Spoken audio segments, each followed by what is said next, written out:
ये लग गया है, घर बना है तो ये उन्होंने वहाँ पर ना लटका दिया है। तो इसका पूछते हैं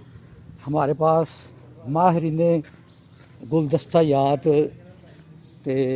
इनू की आंदे ने गामा साडे कोल इमरान साहब ने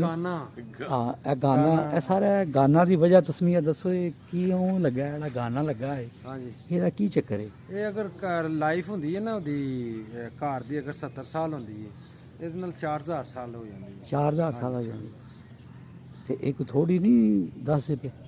ਨਹੀਂ ਉਹਦੀ ਬਰਕਤ ਹੈ ਨਾ थोड़ी ਵਧਾ ਲਓ ਜਾਂ ਘਟਾ ਲਓ नहीं नहीं नहीं बस ये नहीं बुढ़िया क्या कहती है अच्छा नाज़रीन ये इंसान कुत्तियां वाली सरकार है हमारे माना साहब उन्होंने बताया है कि ये गाना बांध दे तो मकान की उम्र जो है ना वो 4000 साल हो जाती है। तो ये देखें ये वो पीर हैं जो फीस भी नहीं लेते, बस जो है ना वो फीस देता कोई नहीं। अच्छा यानी ये कहते हैं वो लेने की कोशिश तो करते हैं लेकिन इनको फीस देता कोई नहीं। तो इनके लिए दुआ करें, ये पीर साहब के लिए अल्लाह ताला इनका कारोबार चमका दे